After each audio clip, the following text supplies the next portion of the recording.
Boa noite, que a paz de Jesus permaneça conosco nesse instante. Nós vamos iniciar nossos comentários à noite com uma prece a Deus, nosso Pai. Senhor, agradecemos essa oportunidade bendita de estarmos contigo nessa noite, com os espíritos amigos, nossos irmãos de ideal, aqueles que nos incentivam, que buscam a nossa melhoria espiritual, que possamos ser dóceis aos seus conselhos, à sua influência, para podermos evoluir na direção de Jesus. Muito obrigado, mestre amigo, e ser conosco nesse instante e para todo sempre, que assim seja. Hoje, continuando o nosso estudo, nossos comentários, nossas reflexões sobre o livro Boa Nova, de Humberto de Campos, né? Psicografia de Chico Xavier, nós vamos encontrar o capítulo 16, que se intitula O Testemunho de Tomé. Então, aqui nós vamos ver um pouco mais sobre Tomé, São Tomé, né, da igreja, que muita gente conhece de nome, né, tem fama, né, quando ele fala assim, que tem que ser que nem São Tomé, quer dizer, a pessoa tem que ver para crer, né?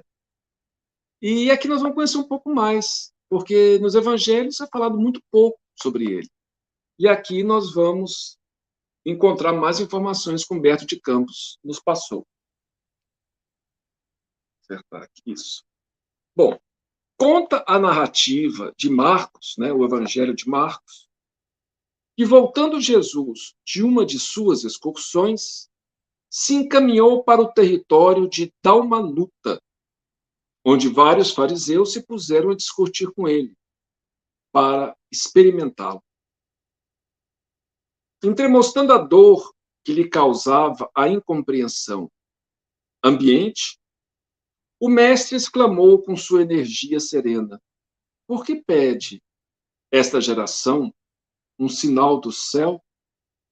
Então, os fariseus e muita gente queria que ele provasse que era enviado de Deus através de um acontecimento, né, milagroso. É claro que Jesus fez muitas coisas, por exemplo, que curou muita gente, mas tudo isso que ele fazia tinha uma utilidade. Eles queriam, não, que descesse um raio do céu, alguma coisa desse sentido, assim. E Jesus ficava triste com essas colocações, né, porque via que eles tinham muito conhecimento, mas pouca fé, né, não tinham fé suficiente. Tinham conhecimentos, mas também o coração deles estava ressequido. Então, eles precisavam enxergar alguma coisa que pudesse tocá-los, né? Que pudesse convencê-los que aquele era poderoso, porque eles acreditavam no Messias, que seria todo-poderoso, aquele como Moisés, que abriu o Mar Vermelho, né? Jesus também tinha que liderar exércitos, tinha que, enfim, fazer coisas extraordinárias. E Jesus veio nos ensinar a amar-nos uns aos outros. Só isso. Mas isso é o fundamento da vida. Sem isso, a vida humana perece, né? Então, aqui fala: era frequente buscarem o Messias com a preocupação exclusiva do maravilhoso. Isso acontece no meio espírita. Muita gente vem no espiritismo para ver coisas maravilhosas. Ah, o espírito falou. Ah, aconteceu isso, aconteceu aquilo. As pessoas se impressionam com isso.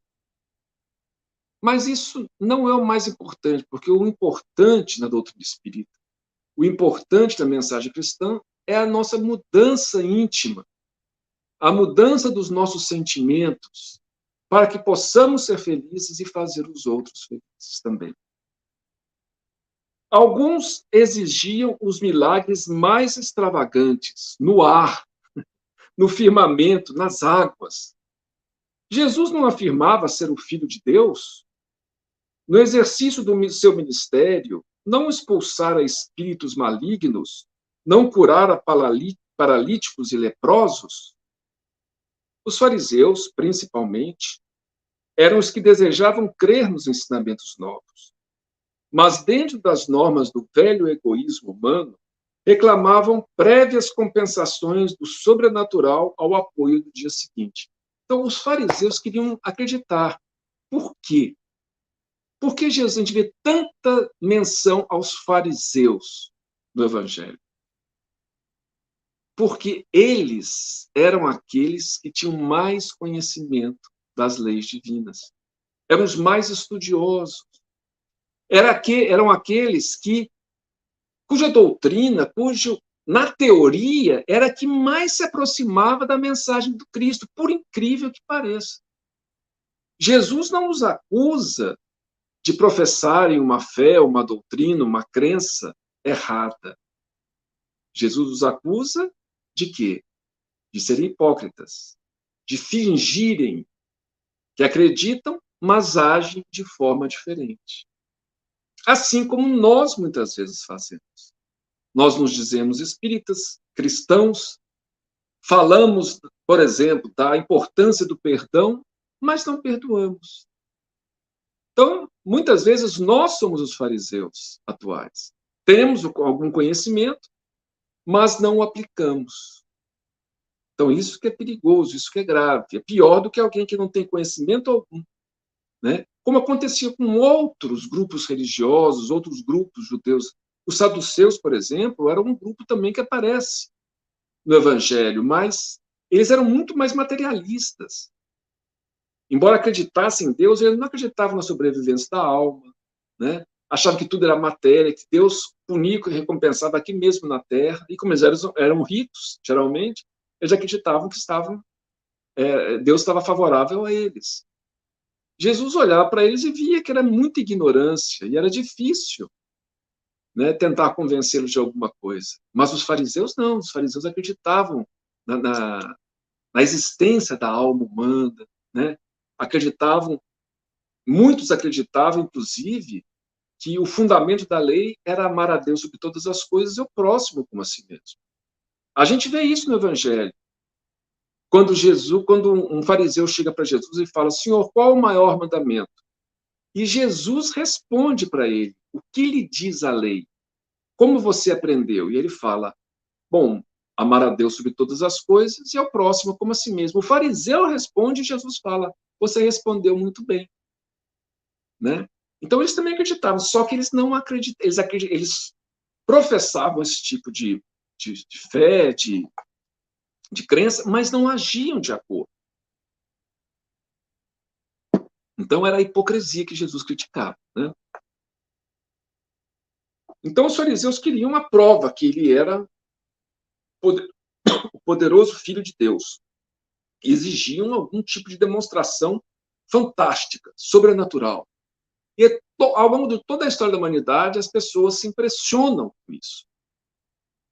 Mas isso não é o mais importante. Né?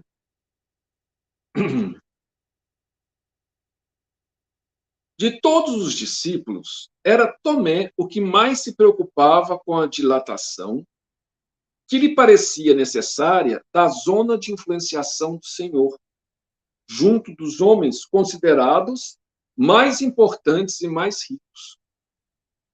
Não raro insistia com Jesus para que atendesse às exigências dos fariseus, bem aquinhoados de autoridade e de riqueza. Então, Tomé se preocupava, ele achava que a doutrina de Jesus, né, os ensinamentos de Jesus, deveria se espalhar entre as camadas mais ricas. Né? Precisava atingir, inclusive, os fariseus mais ricos. Então, ele pedia para Jesus: Senhor, por que o Senhor não faz alguma coisa para tentar convencê-los? Né? Naquele dia de breve repouso em Dalmanuta, o mestre descansava na choupana de um velho pescador.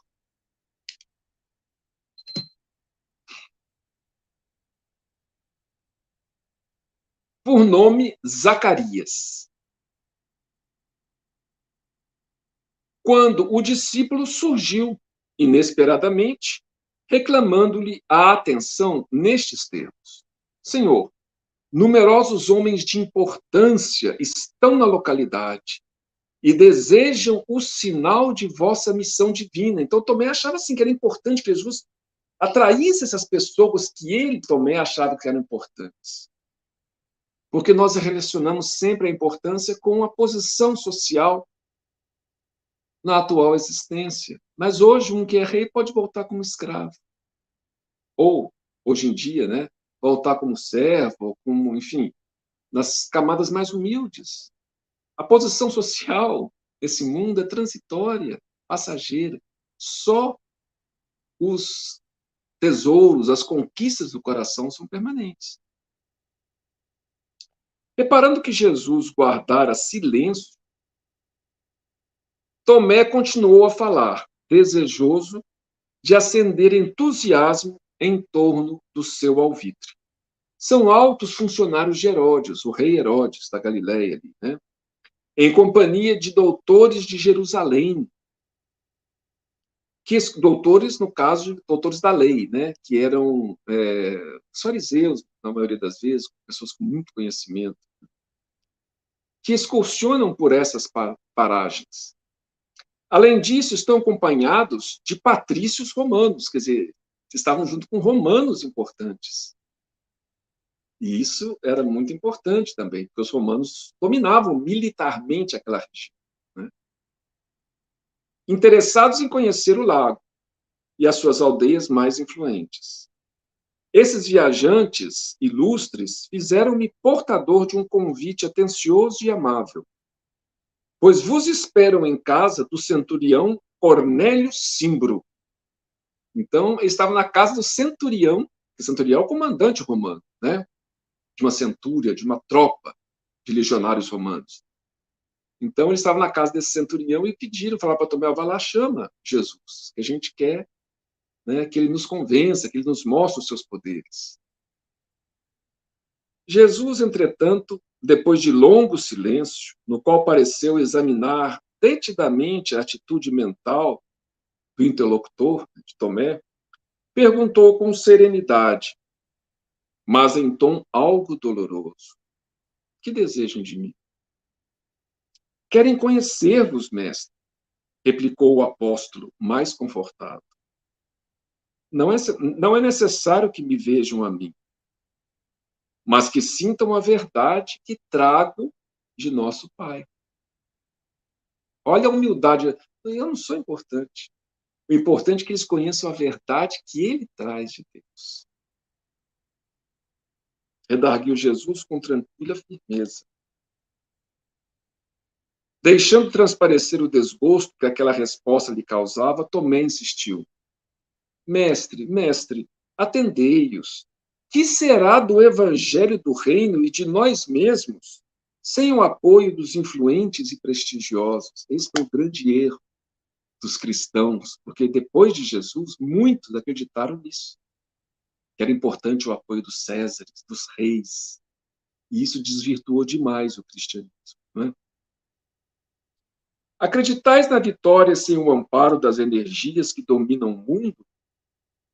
Mostrai-nos a esses homens, revelai-lhes o vosso poder divino, pois, ademais, eles apenas desejam conhecer-vos de perto. Tomé, exclamou o Senhor com energia, Deus não exige que os homens o conheçam, senão no santuário do perfeito conhecimento de si mesmo. Olha só, para conhecer Deus, como é que eu vou conhecer Deus se eu não conheço a mim mesmo?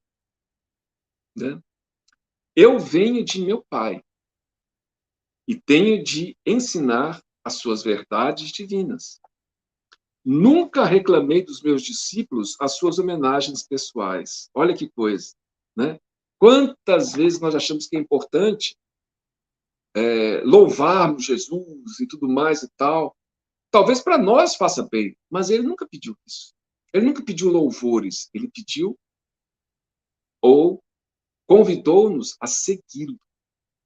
E aí, como a gente não quer seguir, às vezes a gente bajula, a gente louva, canta, achando que com isso está agradando ele. Mas ele, como mestre, né, que vem ensinar uma lição, ou as lições da vida, do amor universal, a maior alegria dele é quando um discípulo procura aplicar as suas lições a si mesmo. Né?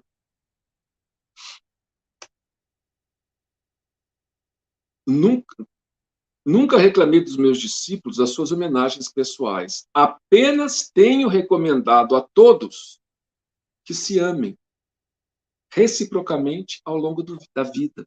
É só isso. Ele tem recomendado, porque ele não exige. O melhor caminho é esse. Se uns aos outros. E desfazendo as ponderações descabidas, do discípulo, continuou: julgas então que o evangelho do reino seja uma causa dos homens perecíveis? Se assim fosse, as nossas verdades seriam tão mesquinhas como as edificações precárias do mundo, destinadas à renovação pela morte nos eternos caminhos do tempo. Então, será que é uma causa dos homens perecíveis, como a gente falou, né? As posições, as coisas, as colocações são transitórias. Então, o evangelho vai se tornar algo transitório. Não, o evangelho é algo perene, para sempre, né? Os patrícios romanos e os doutores de Jerusalém, doutores da lei, né, os sábios, não terão de entregar a alma a Deus algum dia? Quem será desse modo mais forte e poderoso? Deus, que é o Pai da sabedoria infinita, ou um César romano, né, o governante, o imperador, que terá de rolar do seu trono, enfeitado de púrpura, para o pó tenebroso da sepultura? Então, Jesus está falando, você se impressiona com, né, essas pessoas todas vão ter que entregar um dia o corpo ao pó, à sepultura. Tomé escutava-o surpreso e entristecido. Todavia, com o propósito de se justificar, acrescentou: Mestre, compreendo as vossas observações divinas. No entanto, esses forasteiros desejavam apenas um sinal de Deus nos céus. Só isso. Mas se são incapazes de aí Jesus responde: mas se são incapazes de perceber a presença do nosso Pai, como poderão reconhecer-lhe um simples sinal? Se eles não percebem a presença de Deus que está aqui junto a nós o tempo todo, como é que eles vão se convencer que um sinal é isso? Os pais humanos sabem que sem o seu esforço, ou sem a generosa cooperação de alguém que o substitua à frente da família, não seria possível o desenvolvimento dos filhos, no que se refere à assistência material. Contudo, os homens do mundo encontram a casa edificada da natureza. Está aí a natureza. Né? É obra do acaso? São leis. As leis. Quem criou essas leis? Né? Com a exatidão de suas leis. Olha o que Jesus fala. Né? Então, muita gente hoje fala, a ciência explica. Ué, explica leis. Mas as próprias leis revelam uma inteligência maior por trás delas. E timbram sempre em negar a assistência da providência divina. Vai, Tomé, e diz-lhes que o evangelho do reino não se destina aos que se encontrem satisfeitos e confortados na terra. Isso é importante.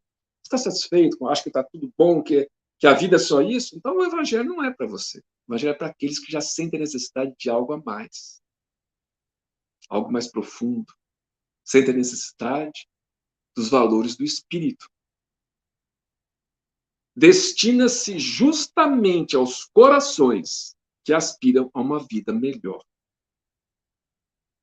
Ante a firmeza das elucidações, o apóstolo não mais insistiu. Ainda, porém, interrogou hesitante: Mestre, qual será então a nossa senha? Como provar às criaturas que o nosso esforço está com Deus? Como é que pode provar para os outros que realmente estamos com Deus? E aí Jesus responde: uma só lágrima que console e esclareça um coração atormentado, vale mais do que um sinal imenso no céu, destinado tão somente a impressionar os miseráveis sentidos da criatura. Quer dizer, as coisas que a gente vê impressionam os olhos, os ouvidos, mas o importante é tocar o sentimento, o coração. A nossa senha, Tomé, é a nossa própria exemplificação, na humildade e no trabalho. Quando quiseres esclarecer o espírito de alguém, nunca lhe mostres que sabes alguma coisa. Olha que lição importante para nós hoje. Né? Eu quero mostrar que a reencarnação existe, que a coisa... Não é isso que é importante. Você não vai tocar a pessoa assim, a não ser que ela queira saber, ela esteja realmente procurando esclarecimento, mas não é impressionando com conhecimentos que nós vamos tocar as pessoas.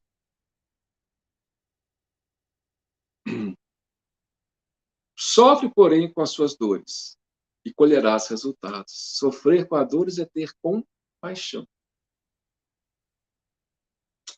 A redenção consiste em amar imensamente, intensamente. Se te interessas por um amigo, suporta os seus infortúnios e imperfeições. Anda em sua companhia nos dias amargos e dolorosos. O nosso sinal é o do amor que eleva e santifica. Porque só ele tem a luz que atravessa os grandes abismos. Vai e não descreias. Porque não triunfaremos no mundo somente pelo que fizermos, mas também pelo que deixarmos de fazer, no âmbito das suas falsas grandezas. Desde esse dia, o apóstolo reformou a sua concepção sobre as mensagens do céu. No capítulo do entretanto, não conseguia escapar a pequenas indecisões em matéria de fé. Então, ele viu que milagres, ele se convenceu que o milagre não era tão importante. Mas a fé dele era meio vacilante. Né?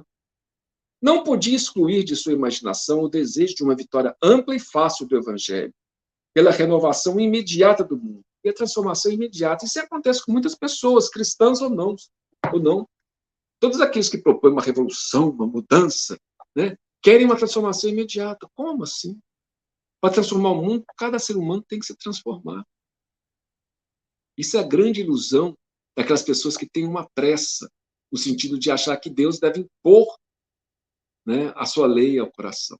Deus convida os seus filhos a se amarem uns aos outros. Depende de nós querer isso. Né? Dentro em pouco, porém, a onda das perseguições vinha desfazer a suave e divina ventura. O mestre fora preso. Com exceção de João, que se conservava junto de sua mãe, todos os discípulos se afastaram espavoridos. Também ele não resistiu às grandes vacilações do triste momento. Debandara. Então, ele também fugiu. Todavia, depois, sentiu o coração pungido de remorsos.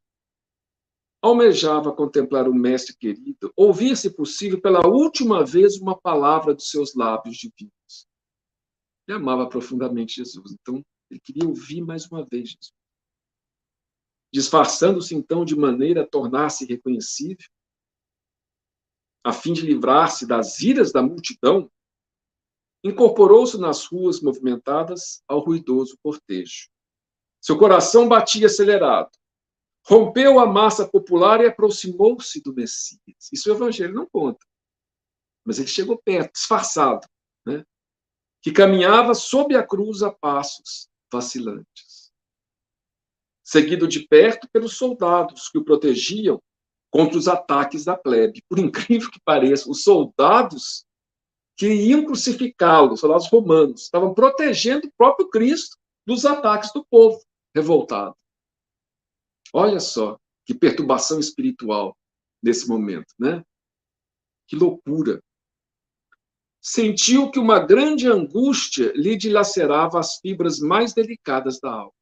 Contudo, seguiu sempre, até que o madeiro, né, a cruz, se ergueu, exibindo o sentenciado sob os raios do sol, no topo de uma colina, como para apresentar o espetáculo às vistas do mundo inteiro. Tomé contemplou fixamente o mestre, né? Tomé estava ali olhando para Jesus, e notou que o espírito se lhe mantinha firme, ele estava tranquilo. Né? Sua fisionomia serena, não obstante o martírio daquela hora, não refletia senão o amor profundo que lhe conhecera nos dias mais lindos e mais tranquilos. Seus pés, que tanto haviam caminhado para a semeadura do bem, estavam ensanguentados. Suas mãos, generosas e acariciadoras, eram duas rosas vermelhas, gotejando o sangue do suplício. Sua fronte, em que se haviam abrigado os pensamentos mais puros do mundo, se mostrava aureolada de espinhos. Tomé se pôs a chorar discretamente. Logo, porém, como se o olhar do mestre o buscasse, entre os milhares de criaturas reunidas, observou que Jesus o fitara. E, magnetizado pela sua feição divina, avançou, hesitante. Tá? E percebeu que Jesus estava olhando para ele. E ele começou a chegar mais perto. Desejava escutar aqueles lábios adorados a reprovação franca. Ele queria que Jesus o condenasse, falasse, né? E sincera que merecia o seu condenável procedimento, a sua covardia, né? Fugindo ao testemunho da hora extrema. Aproximou-se ofegante da cruz. E, deixando perceber que apenas cedia a uma necessidade espiritual, ouviu Jesus dizer em voz quase imperceptível: Tomé, no Evangelho do Reino, o sinal do céu tem de ser o completo sacrifício de nós mesmos.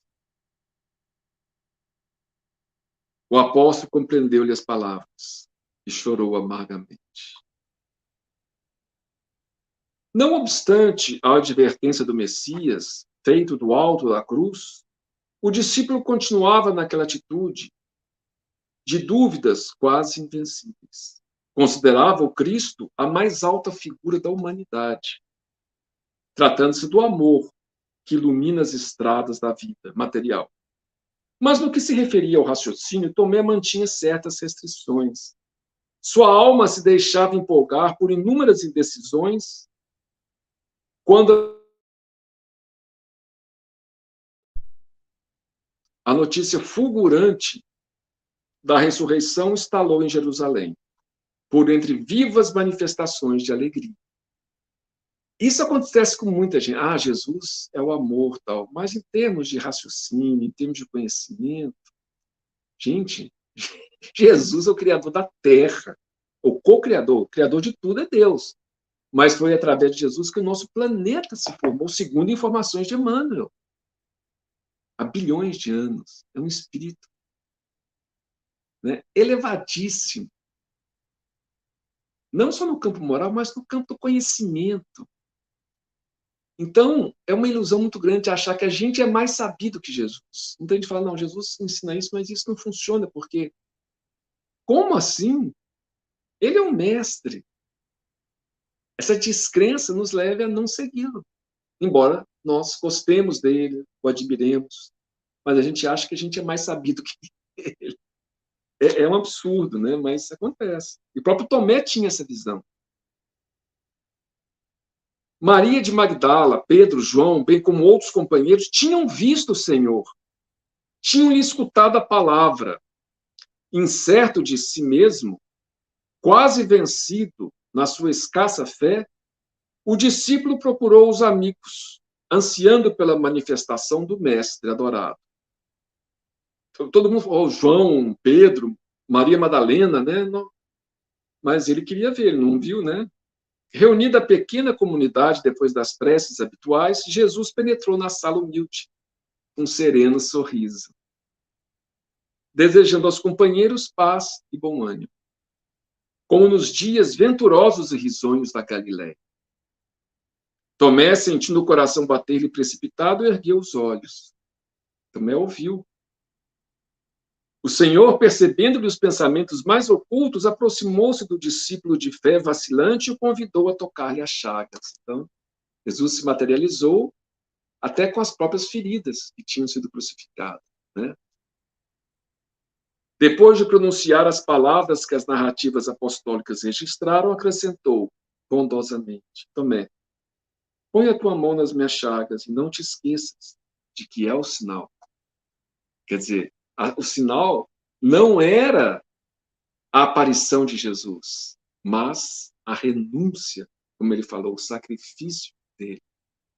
Esse era o sinal. Então, a razão fria do apóstolo notou que um clarão novo o invadia e lhe penetrava a alma. Compreendeu finalmente que o martírio do coração que ama se reveste de misterioso poder. Tocado pela humildade do mestre redivivo, prosternou-se e chorou. Suas lágrimas eram de ventura, de alegria, e lhe proporcionavam ao espírito um júbilo, cujo preço torna todos os tronos da terra miseráveis e pequeninos. Sua alma acabava de vencer uma grande batalha. O coração triunfara do cérebro.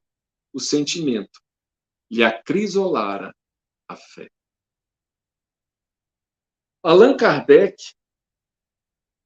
que todos nós reconhecemos, né? Como disse Camille Flammarion, o astrônomo francês Camille Flammarion, no seu túmulo, no momento do seu sepultamento, falou, era o bom senso encarnado, né? Kardec sempre defendeu a fé raciocinada, mas quando ele fala que o espiritismo, né, quando ele fala que o espiritismo deve ser bem compreendido, no Evangelho segundo o Espiritismo ele fala isso. O espiritismo deve ser bem compreendido, mas sobretudo bem sentido. Sem que a doutrina, sem que os ensinamentos toquem nossos corações, nós não transformaremos, não nos transformaremos e continuaremos com a fé vacilante, como acontecia com Tomé. Então, queremos agradecer a Jesus essa oportunidade bendita que nos deu, pedir a Ele que nos abençoe, que toque nossos corações, que nos ajude a transformarmos em pessoas com sentimentos mais doces, mais serenos, mais otimistas, mais felizes. Que abandonemos os sentimentos de revolta, de amargura, de raiva, de ódio, de medo, de ansiedade, que possamos ter uma vida íntima, espiritual, emocional, mais feliz, buscando a presença e a companhia de nosso mestre, nosso amigo, nosso querido irmão Jesus. Que o Senhor nos abençoe e nos acompanhe sempre.